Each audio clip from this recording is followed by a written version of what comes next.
Welcome to another episode of By the Railside podcast. I'm your host, Zach, and with me today I've got Jordan. And we got Jeff. Don't forget to follow us on all our social media things, and then check us out every week when we record this live at twitch.tv/bytherailside. This week, we reviewed, to much of Jeff's grimace, Ant-Man. This is my favorite movie. Ain't that the purple motherfucker from McDonald's? Yeah. The Grimace? Yeah, he is. AKA Thanos. The Hamburglar. That's I me. wore a prison outfit. It's two different genres. One's a furry. What kind of animal is that? Furry. Yuck. All right. Yes, Ant-Man, starring Paul Rudd Ryan Reynolds. and Michael Douglas, Evangeline Lilly, and then Michael Pena, who is the greatest character of them all in the movie, Luis. Oh, is he that fucking Mexican? Yeah, this is Luis. God damn it. He's the best character. But to tell us more about it, we're going to toss it over to Jordan. Ho ho! We got the classic friend, Blazer346, coming in again. He's back. He took a movie off, but he's back. Maybe he just was writing that one still. Anyways, after serving a few years in prison, former burglar Scott Lang is released. Now wanting to be straight, Scott sets out to find himself a job. But he is totally unaware that his record is preventing him from working and seeing his young daughter Cassie. When he steals a powerful suit, he quickly returns it, only to find himself arrested again. But a mysterious man named Hank Pym has other ideas for him. Pym explains that it has the power to shrink in size and increase in strength due to a special formula called the Pym particle. He was once its owner and called himself Ant-Man. Unfortunately, during his S.H.I.E.L.D. days, Pym discovers that others want to replicate his design. Now Pym wants to use Scott to being the new Ant-Man because his former apprentice Darren Cross is working to replicate the formula for his own evil purposes. So Scott and Pym, along with Pym's daughter Hope, must plan a heist that will stop Cross and save the world from certain chaos. He didn't want it for himself, he wanted it for money. Yeah, 15 billion. No, it was double that, wasn't it? Thanks to Hank, or Mr. Pims. Yeah. Professor Pottymouth. I don't know. But he did the smart business move, which was just like, hey, I'll sell you the suits, but then you got to keep coming back to me for the fuel. You want that shrink sauce? I'm your boss.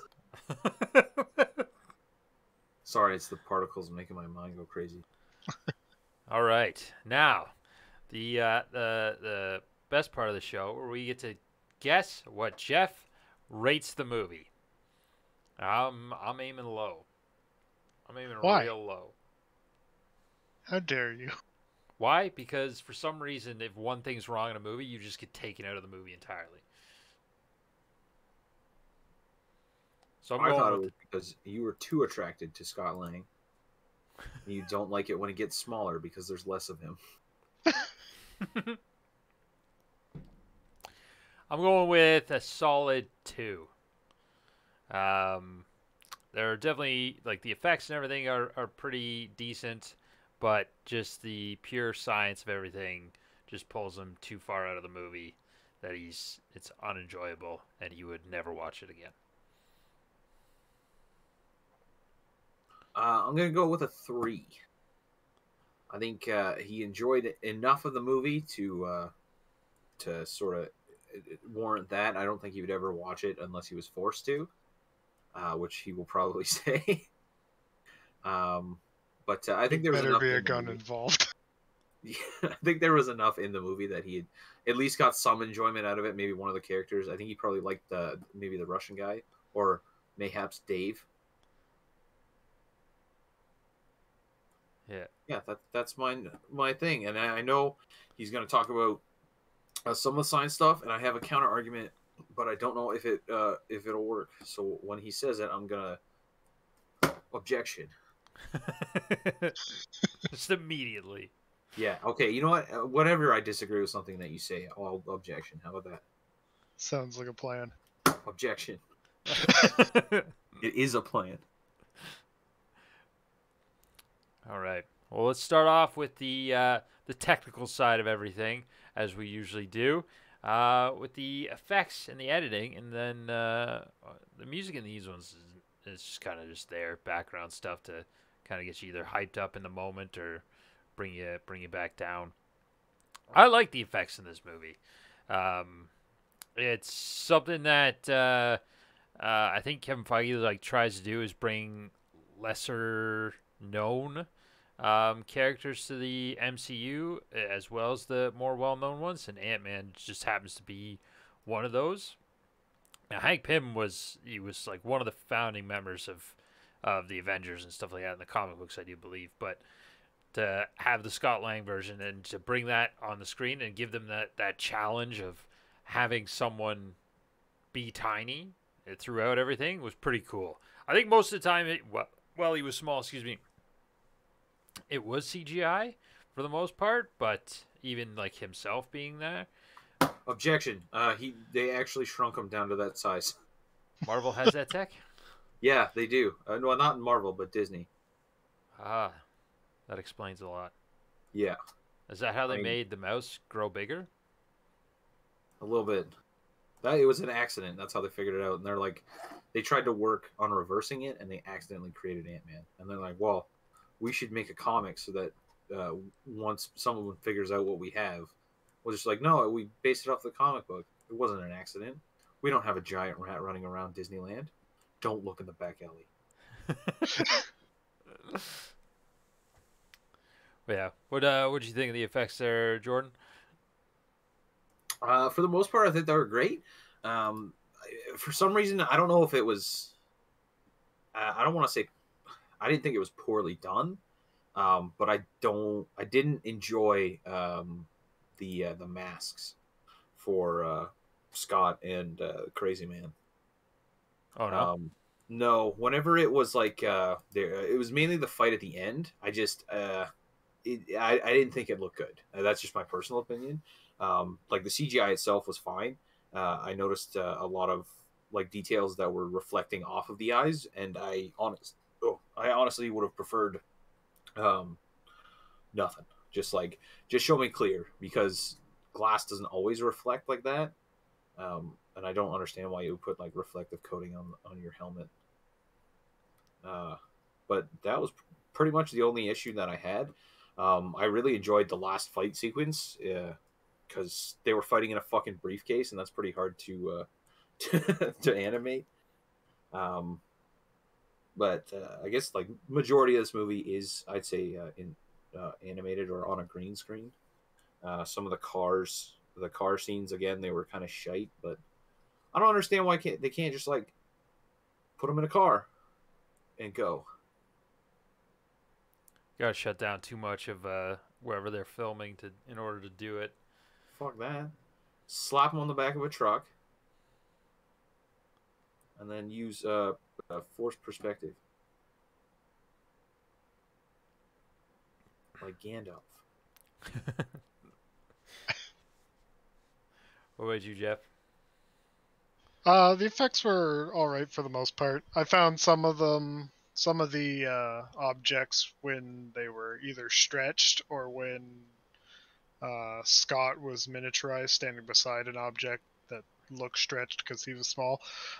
Some of that was a little plastic looking kind of thing. One of the most notable ones was when they supersized, or not supersized, but regrew the tank at the end, and it still had the keychain part attached to it. That one, the keychain looked a little sketchy, and some of the things in the briefcase while they were fighting were a little plastic looking. But overall, the effects were pretty well done. They're Marvel effects. Like Jordan said, they can't seem to green screen while they're in a car to save their lives for some reason. But other than that, the effects were all right. The music there was 2 points where I actually noticed the music. One was near the beginning when he first turned into Ant-Man and he was like down at the in the like club that's like right below his apartment. Yeah. And he was being almost stepped on. I noticed it there. And I noticed it somewhere else too, but I can't remember for the life of me where it was now. In It's the like briefcase? did they put on? Yeah, they started playing music in the briefcase because of the phone or something. That I noticed the music there too. I couldn't tell you what songs there were or anything like that, but I was just like, oh, there's music. That's right. That one was called Disintegration Yeah. because it was put on by Google. Siri. Or Siri, yeah. Objection. So yeah, the music and effects and whatnot, they're pretty Marvel quality for the most part. They're all right. You see the odd flicker here and there of behind the scenes, but yeah, not too bad. Yeah. I really like the way that Buddy ended up dying at the end of the movie. The fucking Yellow Jacket. Him dying, like, I know it was all effects, but just him, all bits and pieces of him, because he smashed the computer chip inside, just slowly starts shrinking and then just implodes on himself. That was great. He actually was turning into Ricky Berwick. I don't know who that is. Oh, he's the disabled guy. One of them. Yeah. No, there's only one, and it's Ricky Berwick. Everyone else is a poser.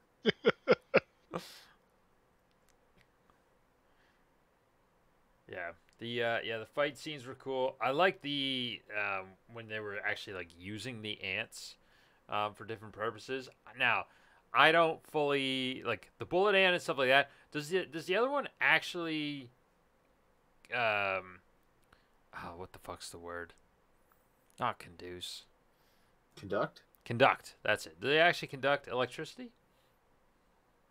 Like in a small degree?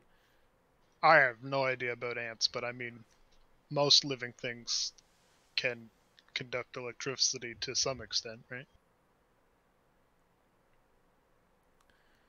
Yeah. I was hoping Jordan had the answer. He Cra- watches fucking Crazy Ants. He watched an excessive amount of ant videos on YouTube. I'm looking it up.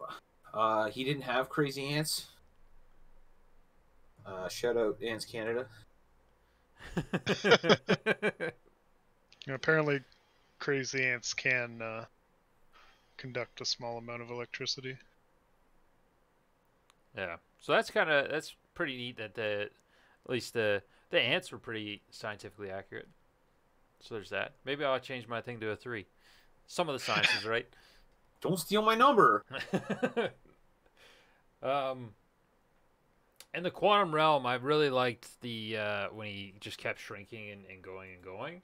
Oh, that's a full video. I don't want to watch that. You can actually see in while he's going, there's like little like shadows of Hank's wife in it, and I think the as he's going to the actual symbol for the oh, what the fuck, the element or whatever, or the how they make the time travel thing for Endgame. I'm pretty sure that is in there as well. Oh yeah. I noticed it was either that or it looks very similar to, maybe it was the same element that Stark created in Iron Man 2 to help him, the new to solve his palladium issue. Yeah, I don't know what the symbol was in that movie, so I couldn't tell you. I didn't notice a whole lot in the quantum realm. I was paying attention, but I didn't notice anything. I didn't really notice anything in the quantum realm either. I did enjoy the animation when like the universe and Scott were like folding in on itself, and it was sort of like the nth dimension, similar to the like Tesseract in Interstellar. Yeah. The other thing that I know, it's the same thing that Um, they did with Quicksilver in Age of Ultron when making him go fast, shrinking him, just sort of leaving like reflections and stuff, just to have to show that he's shrinking for some reason. I don't know why they had to do that. Like it's pretty obvious. But that one, I was just like, why? Like that wouldn't happen. You just go down. It's like Honey, I Shrunk the Kids. Just whoop. Yeah, I mean, I think a lot of the, in my opinion, problems with Marvel movies is they want to make them as obvious as possible for kids, right? So then they just do stuff like that where they don't want to go super hardcore into story because kids don't care so much about story. They're more about like flashy animations and whatnot. So then they like overdo certain animations and whatnot and leave out other bits. Yeah. He should have just fought that mouse too. Oh, when he was running through there, he ended up all like actually getting stepped on, but he put his hands up and it blocked the step. Yeah, I couldn't tell a lot of that in the dance scene or whatnot because people were wearing like heels and whatnot. I couldn't tell if he was getting stepped on and like blocking it or if he was dodging it or what was happening. The camera angles in that were suspect at best. I mean, a lot of it was animation and whatnot, right? But yeah, I really couldn't tell if he was getting stepped on and blocking it with his ant strength or if he was just dodging it in a lot of that. I feel like it was probably a bit of both. I feel like he definitely got stepped on a couple times, and maybe after that he tried to like, maybe out of instinct you would throw your hands up, and he realized he could actually just hold up the human being. Mm-hmm. Now, I like maybe not the girls in heels, but don't you think people would notice that? Because like, if I stepped on a pea or like a marble the size of an ant, I think I'd notice. Yeah, but would you notice if you were partying that hard? Yeah, I'd be rolling off Molly, I'd be like, "Yo, I just stepped on God." She said she didn't like it. Shane into that. Then she became real big and stepped on me, and I found out I'm into it. Only with shoes, because I don't like feet. Yucky. Gotta be Prada. Very specific fetish. If you're not wearing Gucci shoes or black Air Force Ones, get out of my house. That's expensive house guest. My balls got expensive taste.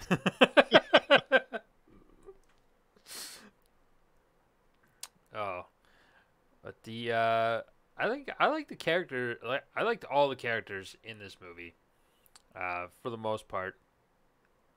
I think it was.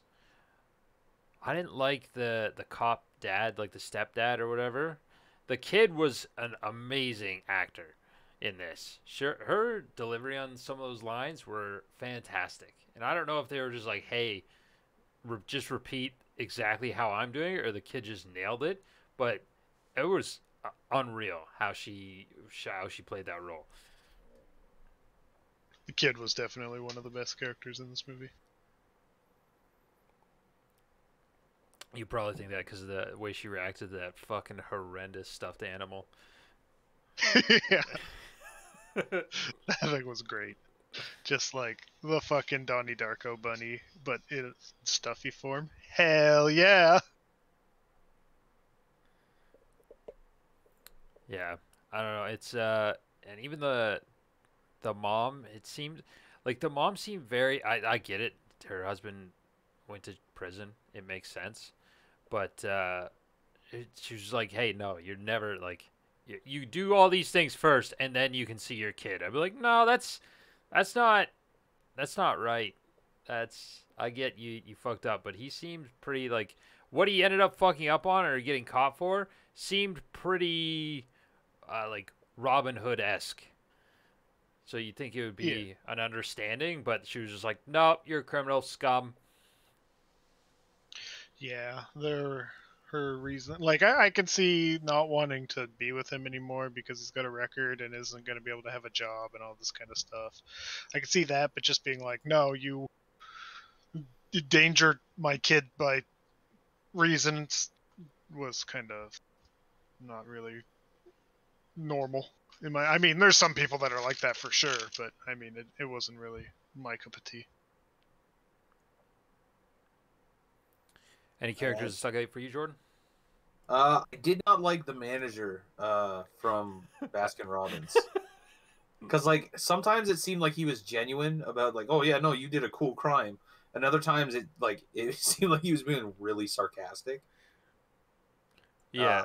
I just couldn't get a read on him, but I mean, like, I guess he's a good guy because he let Scott take the fucking mango smoothie. So just me, or was his head like awkwardly shaped or sized for his body? Yeah, I no. think he's a very tiny little man. Yeah, he's a weird dude. Is he? Yeah, that was not CGI. That was a real person. He's just fucked up IRL. Yeah, it's unfortunate. It's like Steve Buscemi. He just got hit with the ugly stick Several times. As the kids say, he fell out of the ugly tree and hit every branch on the way down. Yeah. Yeah, that was that one line was like, no, it wasn't a violent crime. It was a cool crime. And I was like, you were just like congratulate, like ready to fist bump this guy, and now I feel like you're being an ass. Which is good for the character, but yeah, he was a little hard to read if he was being serious or not. Like I thought for the most part he was being serious, that he thought it was like all right or whatever, but then he can't have him work there. That might have been corporate, like that I understand. Yeah. But also, like, if like you don't have to tell corporate, just pretend you didn't find that information. Baskin Robbins always finds out. yeah. I like how even Luis, when he gets back to the apartment, he's like, "Oh shit, yeah." Baskin Robbins always finds out. And you're just like, "Oh, what?"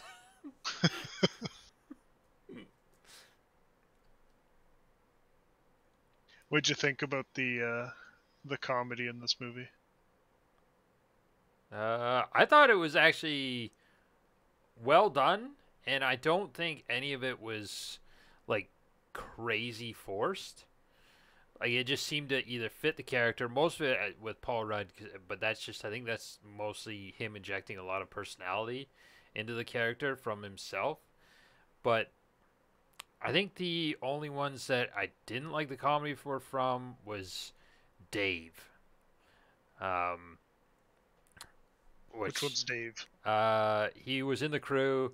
Is he the driver? Yeah. Oh, okay. So his bits, I think either delivery was not good, or it just seemed like I don't know. He just didn't fit the comedy role very well. So I didn't like the way he delivered on them.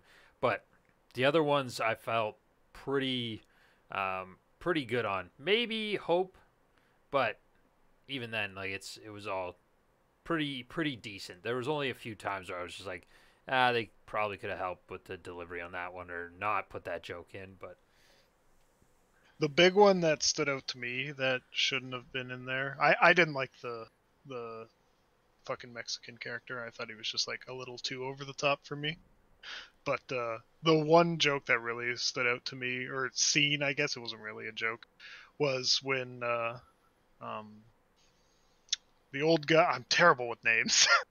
The old guy was telling his daughter how his mother died, or how her mother died, and then Paul Rudd goes in and is just like, "Wow, you're healing. This is great." I'm just like, "Wow, that was like not funny in the slightest to me." I thought it was funny, but not like funny, haha. Like that's a funny, awkward situation that I'm very glad I'm not a part of. And also, generally, I'd say logic dictates don't do that if like an estranged father and daughter are finally reconnecting and building a relationship. Don't fucking talk. But I also thought that Scott had been in prison for a number of years, so social cues may not be a strong suit. yeah, well, and then with the mixture, to me, I related to that because that it's more like that they're making an uncomfortable situation for me, and my return would always be to say something funny because that's just who I am. So I got that. But the thing that I found the most funny out of all of it was when he was just like, "All right, I'm gonna go make some tea," with that goofy smile on his face, and I was like, "Yeah, okay, that part got me more than him actually being like, hey, this is great that everyone's healing together."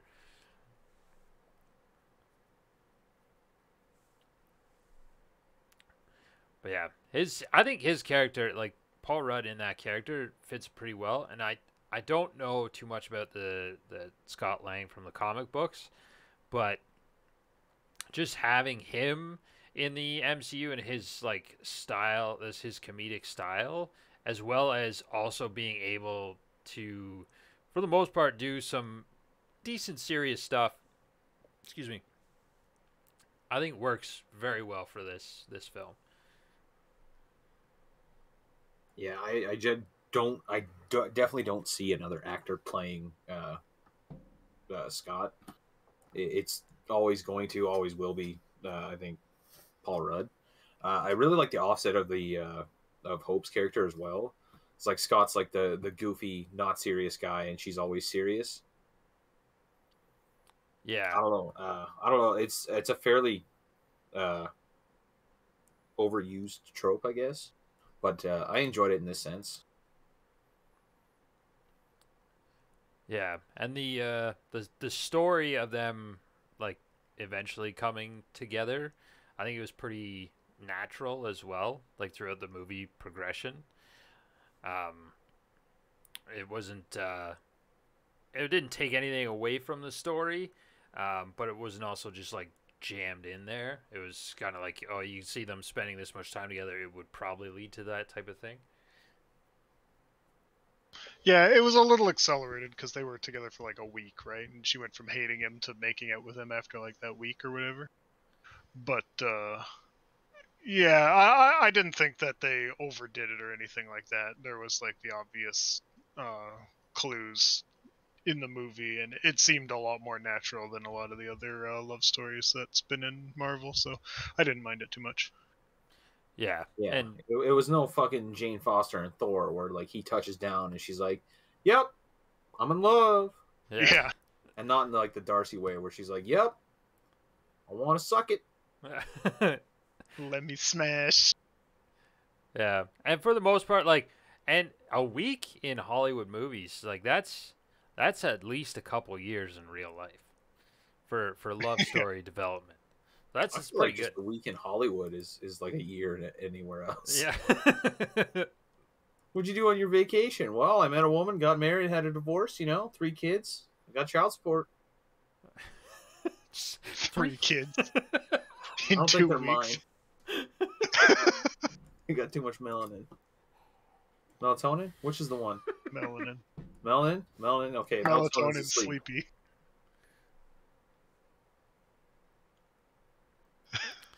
Yeah. So it's real unfortunate that you did not like Louise. That his description on stories, the way he would tell the story and then have the story going as well, and then having the people's lips being able to sync up with him telling the story, I thought was fantastic for Yeah, both parts. I think the way they did it was all right. I just didn't like his character that much. He was really fucking dumb. Yeah, he's the dumb sidekick. Yeah. He's needed. Even the well, all of them were really dumb. All three of those guys. The Russian guy was pretty sick though. Kurt. What else was he in? Uh, what was that? Baba Yaga. Yeah. He was in the Dark Knight. He played one of the like Goonies or whatever when Commissioner Gordon got shot, and what the fuck's his name? Harvey Dent like grabbed one of the guys. He was in the ambulance and he took him. And he was like playing games to see if he was gonna shoot him.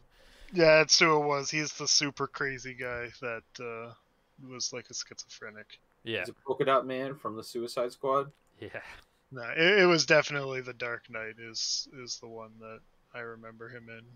Same universe. yeah. What? Earth. What? It's the same universe, Batman and the Suicide Squad. Oh yeah, I know. Okay, I You think thought it's you the were same talking about this one. I'm like, Marvel. What? No. Yeah, no, multiverse. Get with it, Jeff. Come on. Wow. You haven't seen everything Marvel has ever made?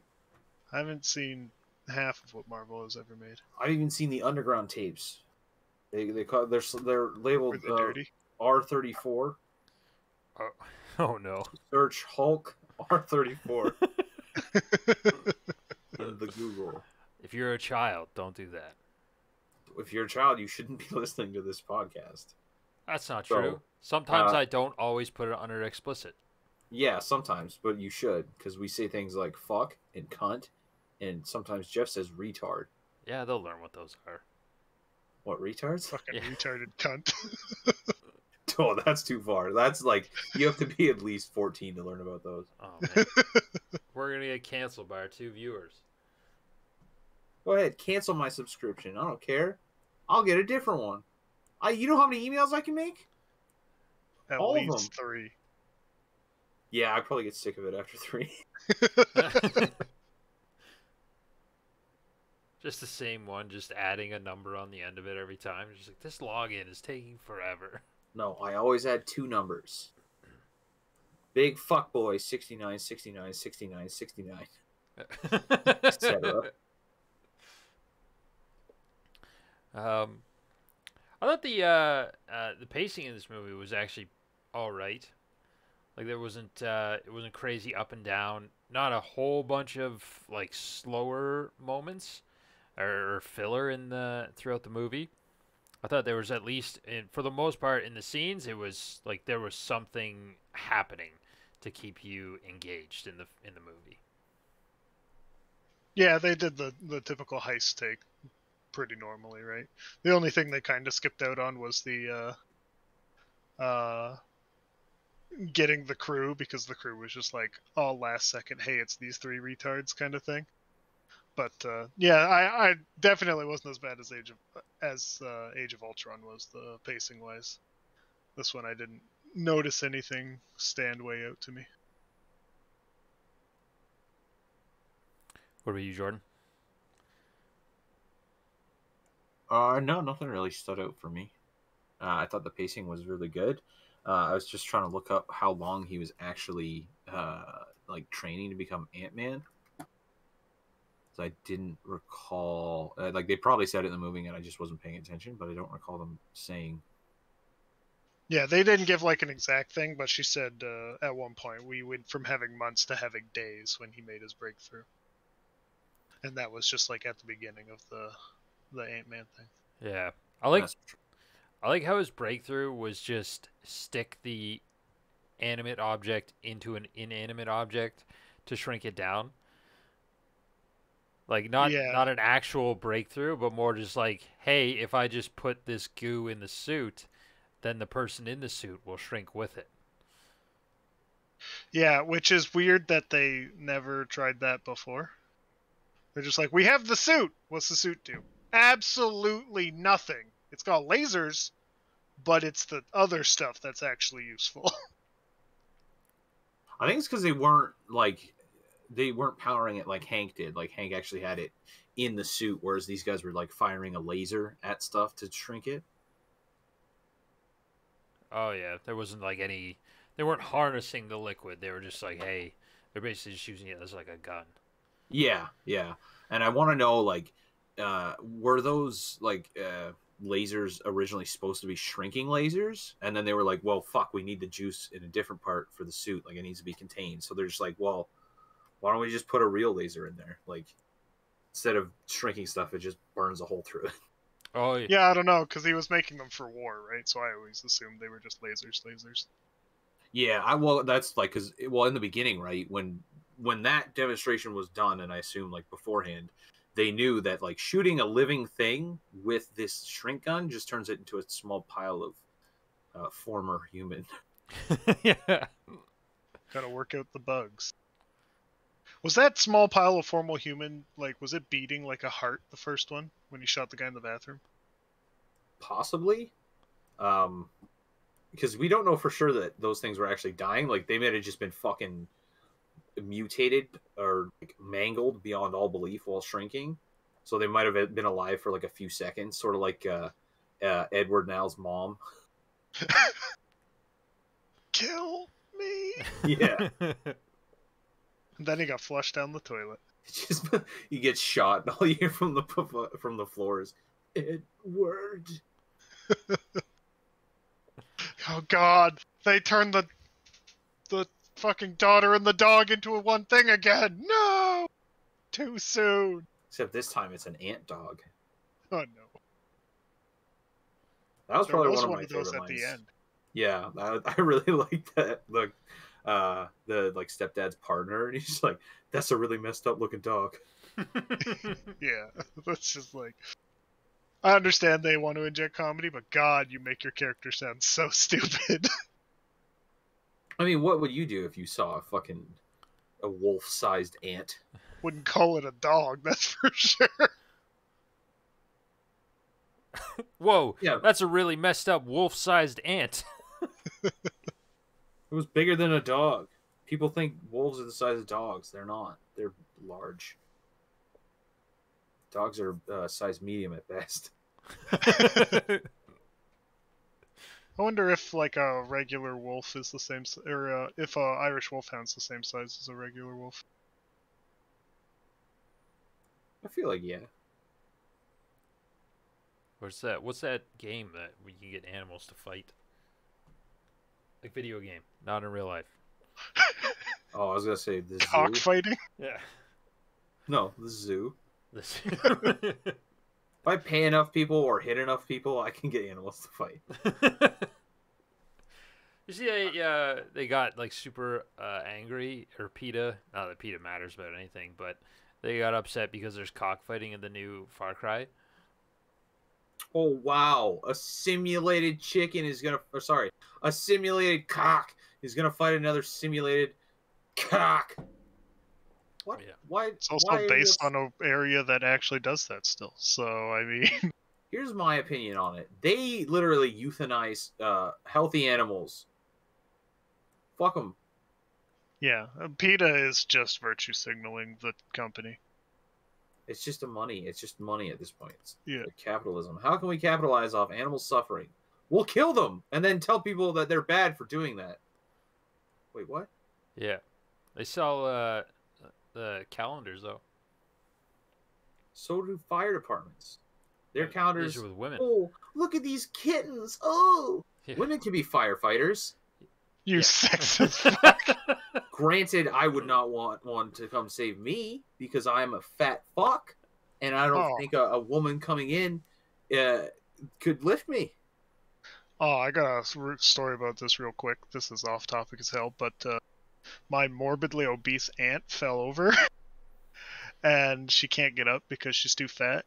So she called the fire department, or she called 911 or whatever, and they sent 2 female paramedics, and 2 of them combined couldn't get her off the floor, so they had to call 5 male firemen.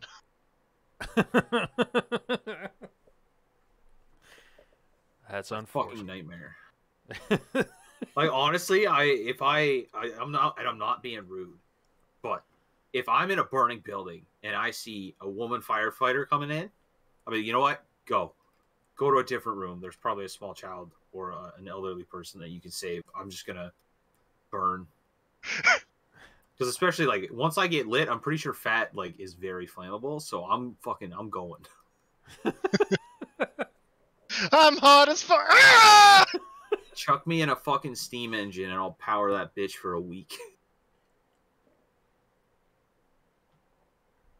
So in short, I will avoid fires. That's a good call. I think everyone should avoid fires unless it's a campfire, and you can make s'mores and mostly cook a steak. I have. There's another situation where you should not avoid fires if you're using small fires to destroy marijuana. Oh yes. Remember, always burn your marijuana. Yeah. Don't want the kids to find it. Yeah. Your life lessons from Jordan. Life pro tips: if you're getting pulled over, shit yourself. Then you can speed. You can't speed if you've already done it. Yeah, you can, because the cop like opened it. He's like, "Hey, why are you speeding?" Oh God, get home, change. Yeah, third, give me that fucking, give me that presidential escort. I'll ticket you later. Come back after you've changed. Yeah, I'm not fucking coming back. I'm out of there. I gotta fucking go take a shower and burn some clothes. They'll just write down your fucking license plate. You don't gotta be there to ticket you. You act like I have my own license plates in my vehicle. I'm willing to shit myself to get out of a ticket. What else am I willing to do? Life pro tip: if you get pulled over, kill the cop. This is comedy. That is a joke. Most cops are very unaware. Ask him for a hug. Say that you're having a hard time. Guess what? Now I got your gun. Give me your badge. Then that means I can do what I want, right? Yeah. No, I'm the cop. Welcome to America. Give me your keys. Dispatch. This is Officer 509. I got caught. Now I gotta kill more cops. Wonder if they'll fall for the hug thing. Why do you have so many guns? Don't ask. Can I have a hug? We went way off topic. That's okay. Another cop that just happened to be in this movie. Scott Lang. No, not Scott Lang. The Falcon made an appearance. He's not a cop. He's a Avenger cop. Avengers are like police, No, realistically. they're not. Yeah. No, because they don't have a jurisdiction. Yeah, the world. And then space. No, they are. No, it's already space because they had the portal. Which portal? Open the one that opened in New York. Yeah, but they haven't gotten their own portal yet. Yeah, It's they're still- working on it. It's still just They Thor. kind of have the buy for us. I want a suit of armor around the world. You got to get a portal first, you fucking idiot. Come on, Tony. Yeah, priorities. dumb Fuck. Make a spaceship. Just never see the sun again because he actually put armor around the world. Who needs sun when you have safety? What movie was? Oh, it was Men in Black 3. Well, they had that little, almost like little armor thing to save them from. What did they save them from? Aliens. Yep. The bad guy. You can't say aliens anymore. Why? They're Mexican. Demi Lovato says that the word alien could offend extraterrestrials. I'm not going to listen to a bitch that's failed out of rehab, okay? Fuck off. Yo, she passed this time though. Yeah, sure, this time. Yeah, she passed. Okay, I believe it. Why do you think she only wears long sleeves? Check marks. That's what you do between your toes. No one knows. Except the people with foot fetishes that only take pictures of their feet. And you're like, ah, Those aren't on heroin. people. Those aren't people. good point. Jeff, speaking of feet, Yeah. I know that you have a very serious issue with one part in this movie, and that is when the Ant-Man is running on those boys' guns. Now, wait, that's true, right? Yes.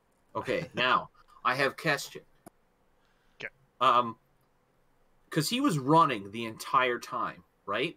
So, would it be similar to, like, because I know they obviously they can't do it well, but there's people I've seen that can, like, if you run fast enough, you can run on water for a little bit, right? So would it be like a similar principle to that? Like he was just running too quick, so it didn't have actual time for the weight to take effect? No, because the running on water thing is a very specific type of water, and it's around surface tension, and they use like a saline water to do that. If he was actually still 200 pounds and he went to step on someone and climb up their clothes, he would be pulling down on their pants with 200 pounds of force and would just rip their pants off before he got anywhere near like their gun or anything like that. And if he jumped that far, which he does for whatever reason, then the moment he landed on their gun, the full 200 pounds of force would be straight down onto the gun. Is he? He's not 200 pounds though. They referenced him as 200 pounds in the movie. So, I mean, even if it was 170 pounds, I wrote 170 pounds, but it'd be the same thing. Oh, okay. Well, I was just going off like Hank Pym's fucking tank in his pocket. Like he definitely couldn't carry that. Yeah, exactly. And that's where we're going to segue into Jeff's problems with this movie. So the basic science that they gave for the Ant-Man suit is that it reduces the space in between your atoms, and they're basically able to condense you. Well, they technically said for some reason increasing your density. That might be true, that might not be, whatever. They said increases the density of the molecules, which I guess technically if you're reducing the space in between. And they specifically said several times in the movie that even though he's tiny, he still has 200 pounds or whatever of force in his punch, or when he punches, he still has the force of a 200-pound man and all that kind of stuff, right? Now you could say, okay, that's just the force. He's not actually 200 pounds. He shrank down, all that kind of stuff. Well, in the very first scene when he initially shrank down, when he come out of the bathtub, when he hit the ground in the bathroom, it broke the tile immediately. No ant would ever do that. You'd have to have like 100, not even 100 pounds. They underdid the breaking of that. And then that wasn't a one-time deal. Shortly after that, when he fell into the weird hole that was just in their bathroom for some reason, he then fell onto the ceiling of the place below him and immediately broke through that. So there's several instances in the movie where it shows he still has the mass of a 170-pound person, or 200-pound as they referenced it, whatever. He's just small. But then they also did the exact opposite with the rest of certain parts in the movie. When he was first in the bathtub, the water came and just washed him away and out of the bathtub as if he wasn't there. If he was a 200-pound fucking rock just sitting in the bottom, it would not be able to wash him away like that. Not the amount of water that comes out of a fucking faucet. And then he got washed away. It suggests he's light. He falls out of the bathtub and breaks a tile. Suggests he's heavy. Falls down through the weird hole in the ground and breaks through the ceiling of the room below him. Suggests he's heavy. He then lands on a record player that's playing, doesn't break the record, and it doesn't even slow down.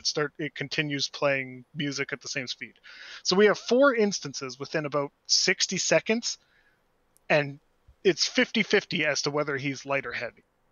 Now, if they chose to make him still heavy, or if they chose to make him light, that'd be one thing.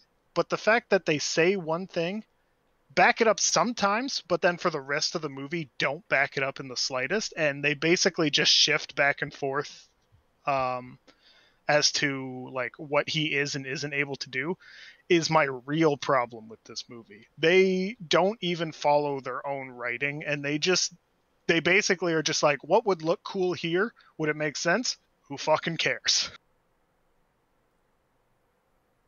Yeah, I don't know. I've been going back and like, I don't think they ever said his weight.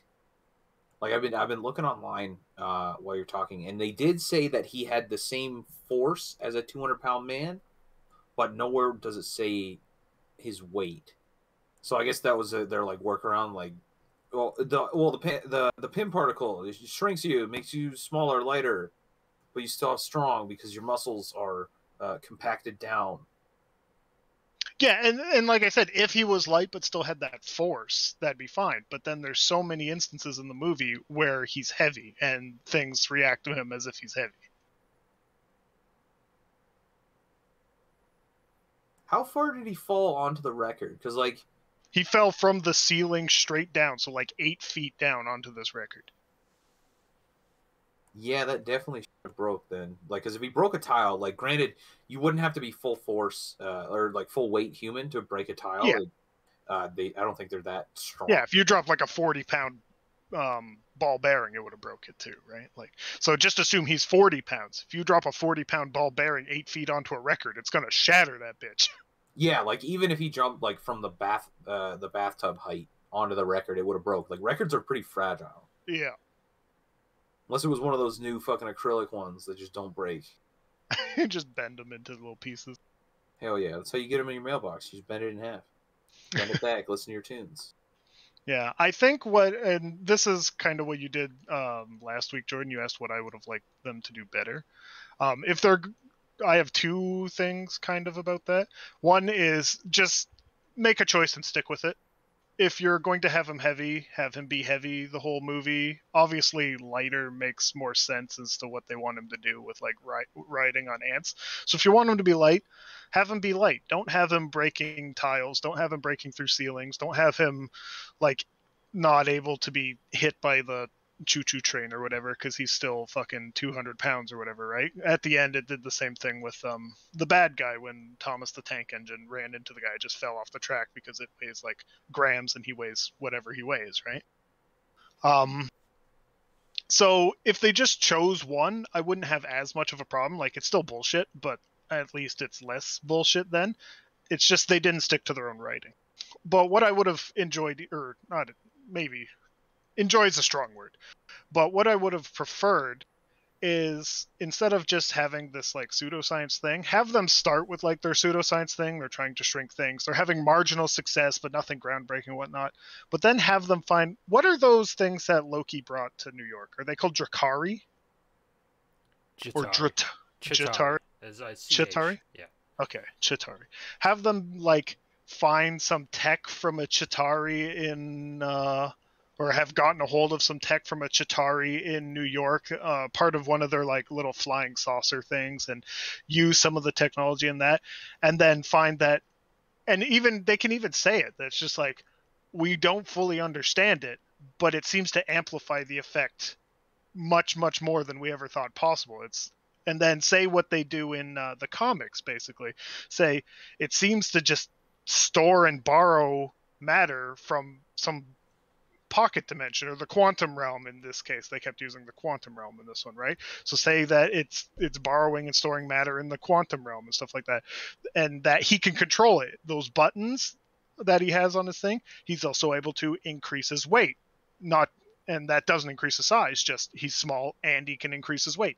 And that gives him the ability to do all the cool things they want him to do. He's heavy here, he's light here, with having a non like hard science fiction path. They're using alien that they quite clearly state that they don't even understand. It's just these flying machines shouldn't have been able to fly with how heavy they are, but this stuff was in it and it was able to fly. How is that possible? They put it in their thing. Hey, it's able to move matter around or something like that, right? Like, to me, that would make so much more sense than the double half measure they took in this movie. Yeah, I was just thinking, like, it's got to shrink his weight, but not obviously not like by the full amount. But then, how could the fucking ant carry him? Right. Yeah. So I think, yeah, they definitely need to. I think they need more explanation on it, like, or just a clear understanding. I'm just looking up now. It seems like in the comics, Scott definitely brings a lot more to the suit. Like, he upgrades the suit. I don't know if it was a canon in the movie or not, but it says that Scott was actually the one that came up with the cybernetic helmet so that he could control the ants while he was in it. Although I guess Pym was the one that like came up with that, so maybe he didn't put it in there. Yeah, he wouldn't. He definitely did a lot of upgrading to the suit throughout the movie. You constantly saw him working on it, even to the point where it's just like, hey, this regulator seems pretty stupid. And then Hank was just like, no, fuck you. That regulator is very, very important. It could literally destroy you. And he's like, okay, won't mess with it. Yeah, in the comics too, they end up going completely off the sci-fi track, which I prefer, right? If you aren't going to stay true to the science, don't use science fiction. And eventually they just have the Pym particles like merge with fucking Scott at some point, and he doesn't even need the suit anymore. He can just do it by will. So like they definitely changed things from the comics, which again, I don't know the comics, so I'm fine with that. Other people might be pissed off about it, but yeah. Yeah. Well, they did mention that the excessive use of the of the suit, and that sort of changes like the chemicals in your brain. So I think they were almost alluding to that to an extent, because even they said that Cross was the reason why he was like freaking out, is because he's been too in touch with the chemicals for Mhm. his suit. So I think they were almost going towards something similar to like that, but they just had to. They just hope that people don't just dive in as deep as you do to the science of it. Yeah, well, I mean, for me, this is a science fiction movie, right? There's not a lot of fantasy elements to this movie. They try and base everything in science. And a lot of companies have been doing this recently where they just like it's science fiction because it uses technology. But true science fiction does things that is theoretically possible and have like some kind of grounding as to what they're basing this thing on. But a lot of movies nowadays are just like it's science fiction because it's made of metal, and it's just like that's not how that works. Yeah, I think it's kind of difficult to do that though, because like at this point, a lot of things are theoretically possible. We may not have the exact science for it, but as long as someone can think of it, it's still feasible, right?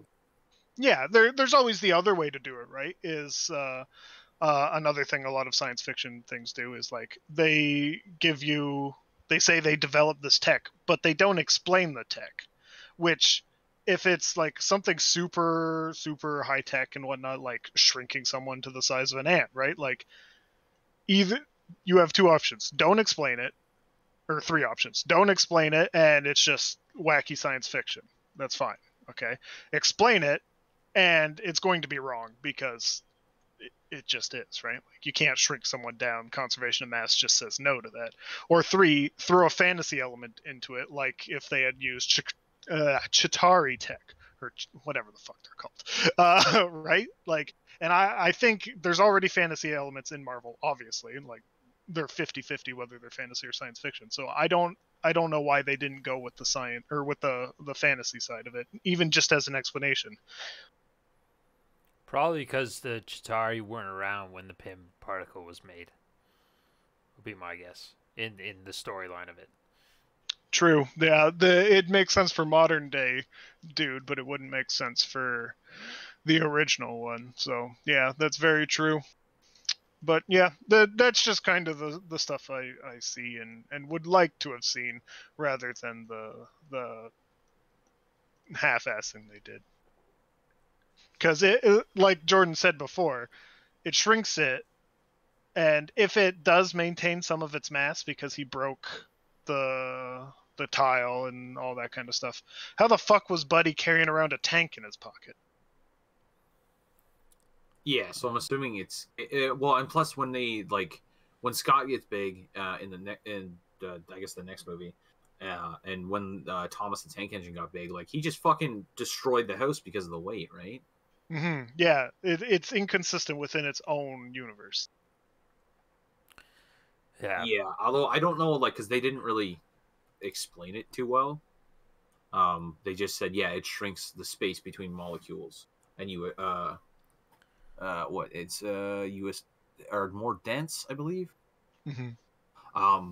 But another way to look at it is like they're going based off the comics, and the comics were made in 1962. So back then they were like, this was like the far off year of 2020 when everyone has a flying car. Like, no, that shit don't happen. So that I think is an excuse, I guess, or it makes it more excusable for the Pym particle, because it was like back then they were just like grasping at straws. Like the most advanced thing they had back then was acid and a new toaster. Yeah. Now, Jordan will know this more so than Jeff, but I just thought of this.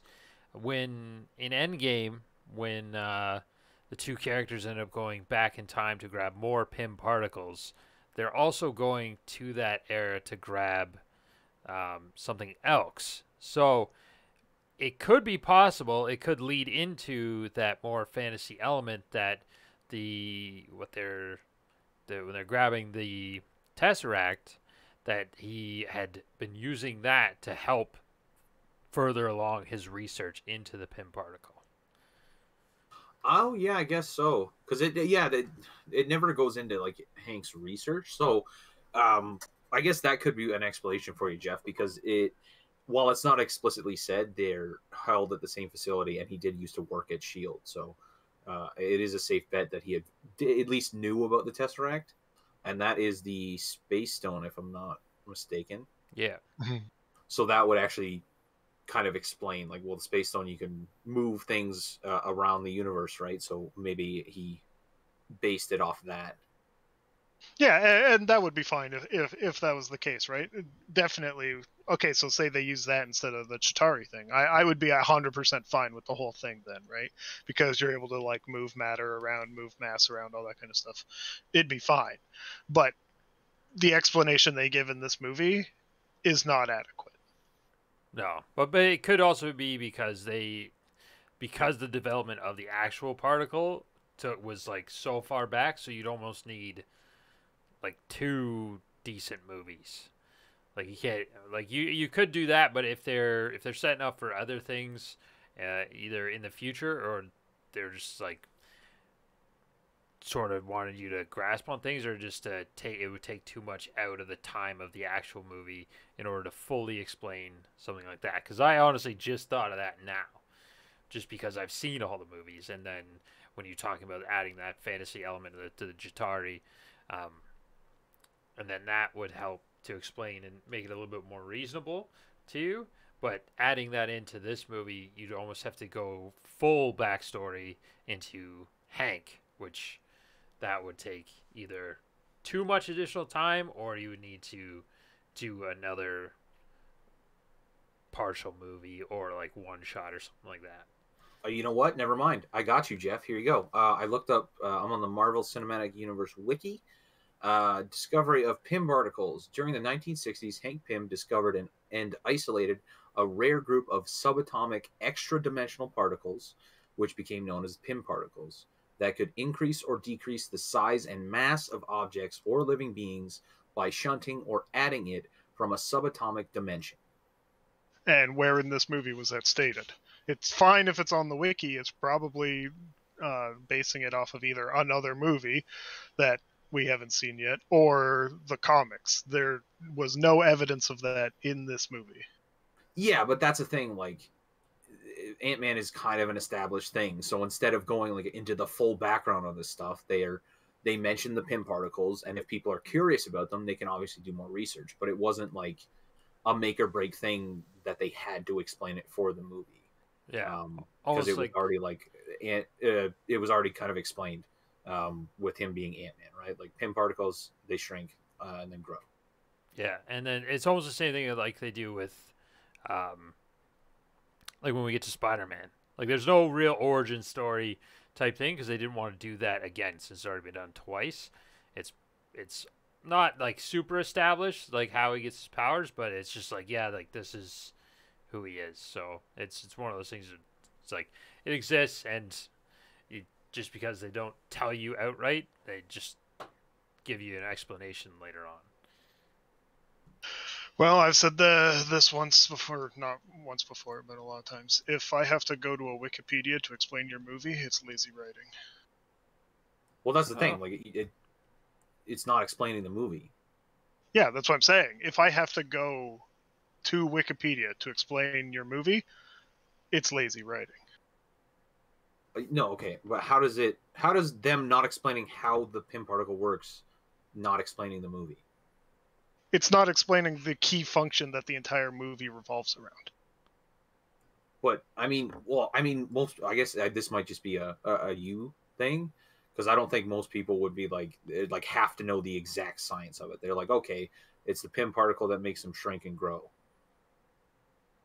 Again, it's not the exact science. I don't care like what fucking way they're using this Pym particle. It's the explanation given in the movie is that it reduces his size, increases his density, and then they have inconsistencies within the thing. There was nowhere stated that he could control his mass, he could control anything like that. All he could control was his size. And then within the next 30 seconds, before he even knew how to use the suit, because he just put it on, hit the button, and then things were going crazy, they had 4 inconsistencies within 60 seconds.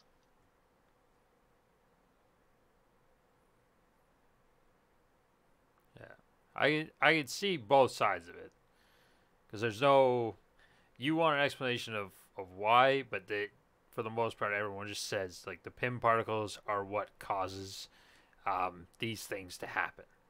The purpose of it is the Pym particles causing, is the reaction is whatever the Pym particles cause. Who was he? Was he talking to Scott, or was he talking to Hydra dude when he was like explaining how the particles worked, or like just giving that quick rundown? I think it was probably Scott. Okay, well, I guess the way I would rationalize it is that like he's been trying to keep the way to make these excuse me a secret.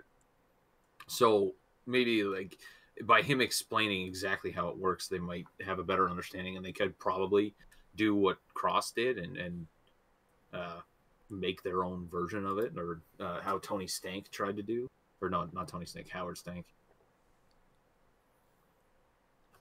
But then again, like yeah, with Marvel as well, they never, there's almost never a close on a story. They always go back to it in like another movie, which is one of the things that some people don't like about the Marvel universe. And I get it, but I guess because I'm a Marvel fan, so I'm definitely gonna watch them. So if I don't know it now, I'll know it in the future. And that's what I guess they're gearing some of the stuff towards, like the hardcore fans. They want to play the long game. Yeah, or just like, I don't know. It's always it's more interesting. I think it's also like a movie buff thing, like not just specifically Marvel, but just movies in general. If you're into that sort of thing, it's the same. Like you want to look deeper into everything you watch. Sort of the same thing that you do with, I would assume that you would do with video games. Take WoW for example. You want to either dive deeper into the lore or the purposes and stuff like that. So you either read the books or you go on things like Wowhead or other wikis or even other video game wikis and stuff like that. It's all just a learning experience for the thing that you enjoy. So because you're not a crazy movie buff, having to go out and do extra research is a hindrance to yourself. That is one of the worst things about World of Warcraft, is that major plot points happen off screen in books. I do not enjoy that section of WoW. I mean, there's a lot I don't like about WoW right now, but that is, no, I do not go onto Wikipedia pages and start looking up lore, because everything should be in the game. I'm playing an RPG to learn about the story in the game. If I wanted to read about it on a Wikipedia page, I would just read a book. All right, just an example. You get it. It's preferred to have it just spoon fed, I guess. All the things. Yes, that's exactly it. Absolutely. But yeah, there were other to close to the end now. The extras and stuff like that. Did you guys notice the references to, well, obviously the Hydra one? There's a reference to Age of Ultron as well. When they were, I think it was Lang landed on like someone's newspaper, and they were actually reading about the events that happened in Sokovia, as well as him being like, "Hey, we should just call the Avengers to deal with this problem." He said something about dropping a city too. Yeah. Anything else you noticed, Jordan, for references and stuff? No, nothing else. One of the things I don't know, I can't remember where it said in the movie, but someone mentioned like you're stopping You're putting a stop to what's going to happen in the future with a heist. That one is kind of like a not a throwback, but a throw forwards to what Scott calls in Endgame his time heist. It's like you're helping to prevent the future by committing a heist, which I thought was kind of neat after rewatching this one and noticing that.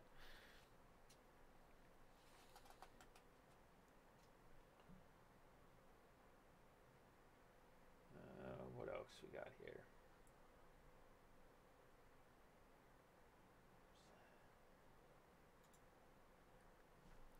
Yeah, and then, but yeah, other than that, um, anyone else got anything else to add in? I would have liked to know. It said that the wearing the suit took a toll on Pym. I'd like to know if it was actually the suit itself, or if he was just talking about like being in combat with the suit took a toll on his body, just like general wear and tear, or maybe a little bit more as to what the Pym particles actually do to change you over time. Yeah, that one would be interesting to see, just because see if it would the same thing would happen with Scott.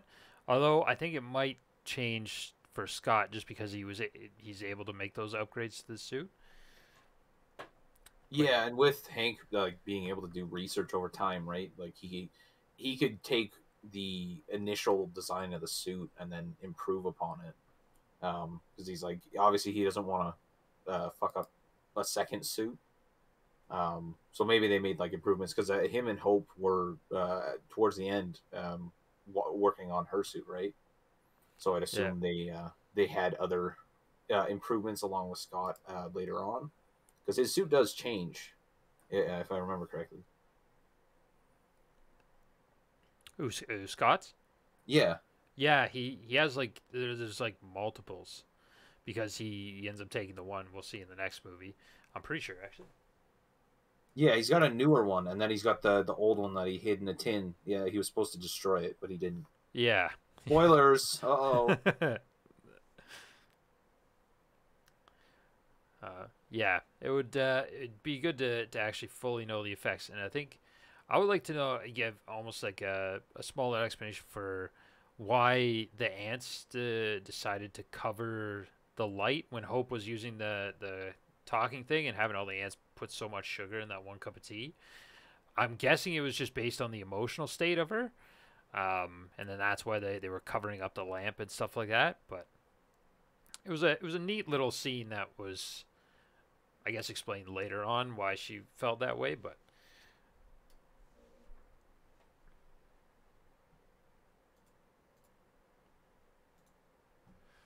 what are you, Jordan? Anything you want to add before we get to the rating section? No, nothing that I can think of. Perfect. Well, we'll start with the moment of the hour. See which one of us was right. Jeff, your solid low rating. I'd give this one a 2. Didn't spoon feed me enough. All right, and Jordan, what do you got? I'm gonna go with an 8.5. I really enjoyed this movie. I don't think the story I thought was paced out really well. Nothing like the love story that was building was I thought done well. It wasn't like shoved down your throat, and it seemed like a natural progression of the relationship. Like you did see the hostility in the beginning, and then it progressed like as she learned more about him, and it wasn't like a full on like storybook fall in love get married within a week. It was more just like the budding beginnings of a relationship. I really enjoyed Paul Rudd as Scott Lang. I like I said earlier, I don't think anyone else could play it as well as he did. I definitely watch this movie again, like if I saw it on or if I just was bored on a Sunday afternoon. The comedy elements mixed with the action, I think, is done really well.